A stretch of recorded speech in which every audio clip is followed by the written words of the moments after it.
Une école maternelle aux couleurs flamboyantes, comme l'était celui qui lui a donné son nom, l'illustre Victor Hugo. Ce samedi matin, elle était inaugurée par le maire de La Teste. On va se mettre là pour couper le ruban. À ses côtés, des élus, des bambins, leurs parents ou grands-parents, les responsables sur le territoire de l'éducation nationale, entre autres.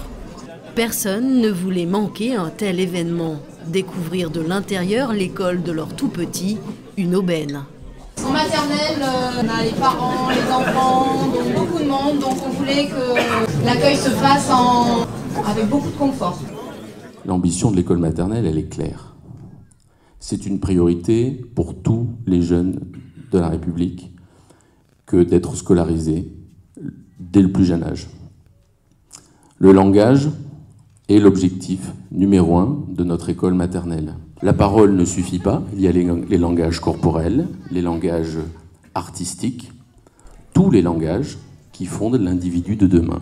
Et ça, nous savons aujourd'hui que plus tôt nous le travaillons, plus tôt nous avons, comme disait Madame la Présidente tout à l'heure, les chances de construire des individus éclairés. Vous nous avez beaucoup entendu parler d'apprentissage ce matin.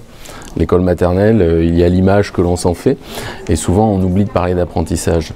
On veut beaucoup insister là-dessus. Quelque part, cette maternelle, elle imprègne beaucoup des parcours et donc insister sur cela, c'est aussi dire toute l'importance du travail réalisé par nos enseignantes, nos enseignants, dans ces années charnières si importantes. Vraiment, je découvre pour la première fois, effectivement, et je trouve que c'est vraiment très bien conçu.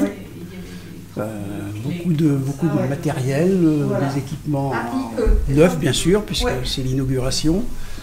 Et des maîtresses, je pense, qui sont très bien formées pour les prendre en main pour leur plus jeune âge.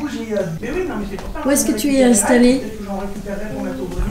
Tu me montres ta place? Alors, ils n'ont pas de place attribuée. Ah, bon. Non, effectivement, il n'y a pas de place attribuée. Il y a même moins de tables et de chaises que d'enfants dans la classe, parce que les enfants sont libres de s'installer où ils veulent avec l'activité qu'ils veulent. Donc, ils peuvent s'installer aussi bien sur une table que par terre, on a des tapis rangés dans une pagnette. Suivant l'activité, si c'est une activité de jeu de construction, il a le droit de se mettre par terre. Si c'est une activité plus d'écriture, forcément il va se placer plus sur une table. Il a toute une palette d'activités qui concerne les 5 domaines d'apprentissage de l'école maternelle à sa disposition et il choisit les activités qu'il veut. Par exemple... Des ateliers qui concernent les... Mathématiques. Des ateliers qui concernent quoi encore? À écrire. L'écriture. Les sons, pour apprendre à lire. À l'école maternelle, l'enfant est confronté à l'apprentissage de la lecture, de l'écriture, à l'exploration du monde, mais aussi aux mathématiques, repérage dans l'espace, numération, géométrie, sans oublier les ateliers de vie pratique. C'est là qu'il s'exerce notamment à tenir un crayon. Quand je suis venue, les enfants jouaient. Mais est-ce qu'on joue à l'école maternelle? Oui, heureusement.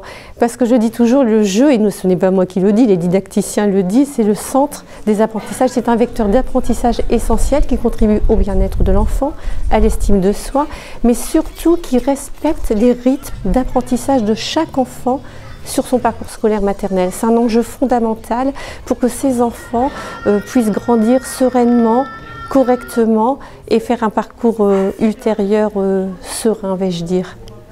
Une école pensée pour le bien-être des enfants. Dans toutes les pièces de vie, y compris les 5 salles de classe, l'architecte Anne Krieger a choisi en concertation avec la communauté éducative et la mairie de laisser entrer la lumière naturelle. On a de la chance de profiter du cœur de ville avec des jardins de centre-ville et donc vous avez vu dans les classes, même au niveau du premier étage, vous êtes dans les arbres. J'adore le modernisme et je trouve ça très important. Vous avez vu, il y a une architecture assez sympathique avec des avancées sur les préaux, des puits de jour. Vous avez vu, c'est très clair. On a pris le parti aussi de mettre les salles au nord. Puisque nous avions une cour qui était orientée au sud-ouest. De tous les retours que j'ai, je crois qu'ils sont vraiment très heureux.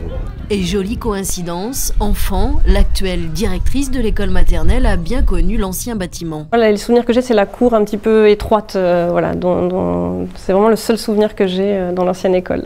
C'est plus le cas? Non, plus du tout. Là, ils ont quand même un bel espace dans la cour avec des pôles de jeu qui permettent que chaque enfant s'y retrouve.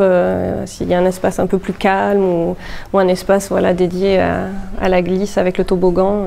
On est dans une école extrêmement grande, et spacieuse et lumineuse, contrairement à celle d'avant qui était effectivement un petit peu plus petite et un petit peu plus sombre. Une école multicolore, comme aiment le dire les enfants. Près de 150 sont accueillis ici chaque jour.